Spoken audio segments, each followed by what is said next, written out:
Your child takes the STAR assessment 3 times per year, in the fall, winter, and spring. The test covers the subject areas of reading and math. This brief assessment has about 34 multiple choice questions and takes your child about 30 minutes to complete per subject. The results of the STAR assessment help your child's teachers monitor your child's progress in understanding key concepts expected at their grade level.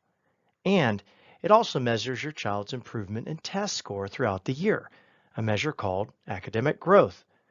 The STAR assessment is also used to determine if your child is on track to pass the end-of-year Washington State Assessment in English Language Arts and Math for the students in grades 3 through 8 and 10. This video will cover the following components on the STAR Student Report. Let's start at the top and work our way down. At the top is your child's name, their student ID, test date, grade, school, and subject. You'll find your child's scale score here. However, since the scale score isn't super helpful to understand how well your child scored, the percentile rank is also included below. What is the percentile rank? The percentile rank provides context to your child's scale score. It tells you how well your child scored compared to thousands of students nationwide who took the same test at the same time of year as your child. In this example, Lionel's percentile rank was 61, meaning that Lionel's score was higher than 61% of other students who took the same test. If your child is in grades 3 through 8 or 10, included in the same area of the report, you'll also find the STAR test's prediction of how well your child will score on the Washington State end-of-year test called the Smarter Balanced Assessment. Let's take a closer look at this part of the report. Based on Lionel's score of 1030, the STAR test predicts that he will score a level 3 on the end-of-year state assessment. What does this mean? When your student completes the end-of-year state assessment, they will receive a score report that looks like this. You can see that there are 4 possible levels in which your child can score: a level 1, a level 2, a level 3, or level 4. The lowest 2 levels are classified as not meeting state grade level standard. They are level 1, well below standard, and level 2, below standard. The highest 2 levels are classified as meeting state grade level standard.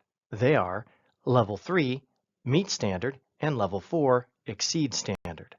In this example, based on his high STAR score, Lionel is predicted to score at a level 3 on the end-of-year state test.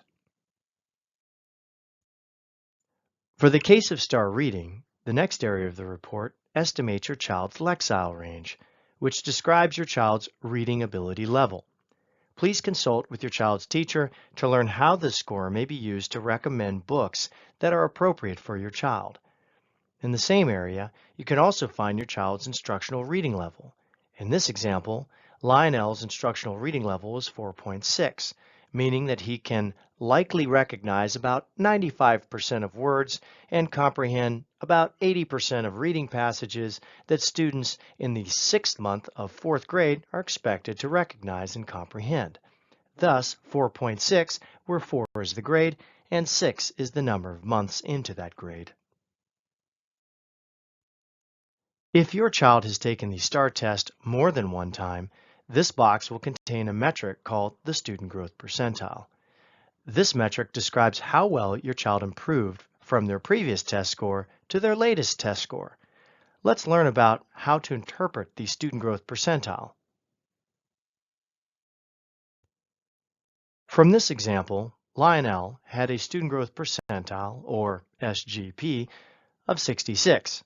What does this mean? In the fall, Lionel scored here. Lionel took the test again in the winter and scored higher. We can see that Lionel improved his test score from the fall to the winter. But how well did he improve his score compared to others? Well, compared to all students nationwide who scored similarly to Lionel in the fall, we can see that this group of students had a variety of scores in this range by the winter. Some students scored higher than Lionel, while others scored lower than Lionel. The student growth percentile tells us the percent of these students who did not improve as well as Lionel from the fall to the winter.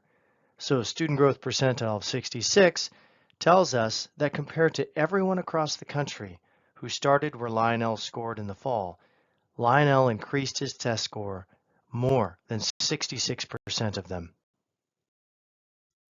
You may interpret your child's student growth percentile using this table, but it's also in your child's report. In our example, Lionel was a 66, which falls into the high growth category. Working our way down the report, the next area is a view of your child's test score history in the current school year.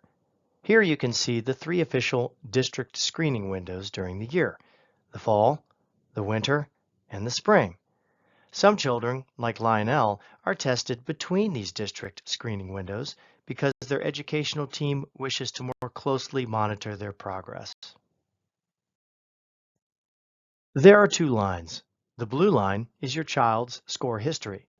The dotted line is the benchmark the district would like your child to achieve to be on track to meet the Washington State proficiency standards at the end of the year. This area provides more detailed score information from the chart above, including when the student took the test, their test score, and percentile rank. In general, we wish to see a child's percentile rank increase over time. The last part of the report tells you if your child has finished mastering some key learning areas for their grade level. Let's take a closer look. The STAR assessment is short, but is still able to provide an estimate of your child's abilities in different skill areas in math and reading. These skill areas are called domains.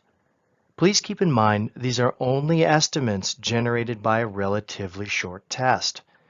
Domain scores range from 0 to 100 and represent the percent of questions in that skill area that your child would answer correctly. You can interpret your child's domain score using this table.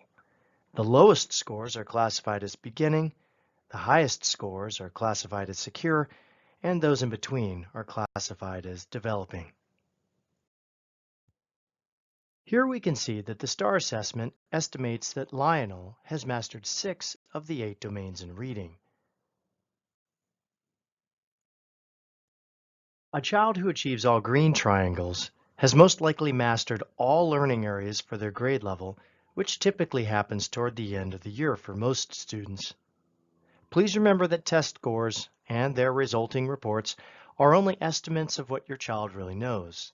If your child does not try as hard as they can, the reports will not be informative for either you or your child's teacher.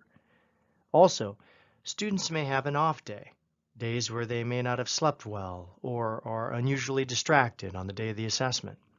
If you have doubts about your child's scores, it's always best to consult with their teacher, who can provide more context to your child's score.